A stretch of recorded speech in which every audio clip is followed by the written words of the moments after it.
दोस्तों इंताकिया मुल्क शाम का एक बेहतरीन शहर था जिनकी फसलें संगीन दीवारों से बनी हुई थी और पूरा शहर 5 पहाड़ों से घिरा हुआ था और शहर की आबादी का रकबा 12 मील तक फैला हुआ था। हज़रत ईसा अलैहिस्सलाम ने अपने हवारियों में से 2 मुबल्लिगों को तबलीग दीन के लिए इस शहर में भेजा। एक का नाम सादिक और दूसरे का नाम मसदूक था। ये दोनों शहर में पहुंचे तो एक बूढ़े चरवाहे से इन दोनों की मुलाकात हुई जिसका नाम हबीब नज्जार था। सलाम के बाद हबीब नज्जार ने पूछा कि आप लोग कौन हैं और कहां से आए हैं और मकसद क्या है। तो इन दोनों साहिबान ने कहा कि हम दोनों हज़रत ईसा अलैहिस्सलाम के भेजे हुए मुबल्लिगीन हैं और इस बस्ती वालों को तौहीद और खुदा परस्ती की दावत देने आए हैं। तो हबीब नज्जार ने कहा कि आप लोगों के पास इसकी कोई निशानी भी है। तो इन दोनों ने कहा कि जी हाँ, हम लोग मरीज़ और मादरजाद अंधों और कोड़ियों को खुदा अज़्ज़ वजल के हुक्म से शिफा देते हैं।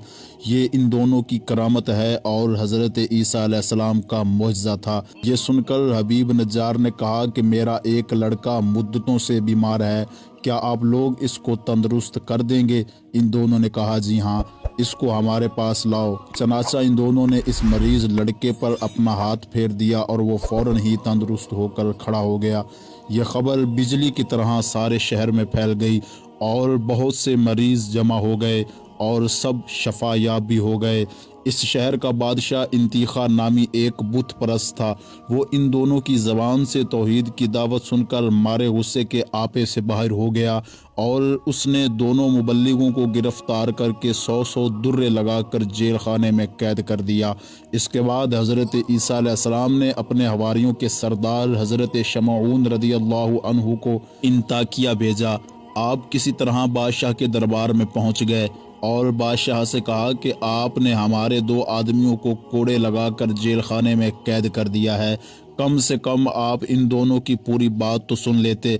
बादशाह ने इन दोनों को जेल खाने से बुलवाकर गुफ्तगू शुरू की तो इन दोनों ने कहा कि हम यही कहने के लिए यहाँ आए हैं कि तुम लोग इन बुतों की इबादत को छोड़कर खुदाए वहदहू की इबादत करो जिसने तुमको और तुम्हारे बुतों को भी पैदा किया है। जब बादशाह ने इन दोनों से कोई निशानी तलब की तो इन दोनों साहिबों ने एक ऐसे मादरजाद अंधे को जिसके सर में आंखें थी ही नहीं हाथ फेर दिया तो इसकी पेशानी में आंखों के 2 सुराख बन गए। फिर इन दोनों साहिबान ने मिट्टी के 2 गलूले बनाकर इन सुराखों में रख कर दुआ कर दी तो ये दोनों गलूले आंखें बनकर रोशन हो गए और मादरजाद अंधा अखियारा बन गया। हज़रत शमऊन ने फरमाया कि ए बादशाह, क्या तुम्हारे बुतों में भी ये कुदरत है। बादशाह ने कहा नहीं। तो हज़रत शमऊन ने फरमाया कि फिर तुम उसकी इबादत क्यों नहीं करते जो ऐसी कुदरत वाला है कि अंधों को आंखें अता फरमा देता है। ये सुनकर बादशाह ने कहा कि क्या तुम्हारा खुदा मुर्दों को ज़िंदा कर सकता है। अगर वो मुर्दों को ज़िंदा कर सकता है तो एक मुर्दे को ज़िंदा कर दे जो मेरे एक दहकान का लड़का है और वो कई रोज़ से मरा पड़ा है और मैंने उसके बाप के इंतज़ार में अभी तक उसको दफन नहीं किया। बादशाह ने इन तीनों साहिबान को लेकर लड़के की लाश के पास गया और इन तीनों साहिबान ने दुआ मांगी तो खुदा के हुक्म से वो मुर्दा जिंदा हो गया और बुलंद आवाज़ से कहा कि मैं बुत परस्त था तो मैं मरने के बाद जहन्नम की वादियों में दाखिल किया गया, लिहाजा मैं तुम लोगों को अज़ाब इलाही से डराते हुए अल्लाह पर ईमान लाने की दावत देता हूँ और तुम लोगों को नसीहत करता हूँ कि खुदा के पैगम्बर हज़रत ईसा अलैहिस्सलाम का कलमा पढ़कर इन तीनों मुबल्लिगीन की बात मानकर इन लोगों के साथ अच्छा सलूक करो, क्योंकि ये तीनों साहिबान हज़रत ईसा अलैहिस्सलाम के हवारी और उनके फरिस्तादा हैं। ये मंजर देखकर और मुर्दा की तकरीर सुनकर सब के सब हैरान रह गए।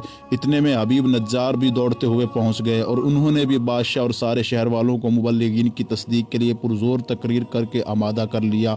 यहाँ तक कि बादशाह और उसके तमाम दरबारियों ने ईमान की दावत को कबूल कर लिया और सब साहिब ईमान हो गए, मगर चंद मनहूस लोग जो बुतों की मोहब्बत में अक्ल होश खो चुके थे वो ईमान नहीं लाए।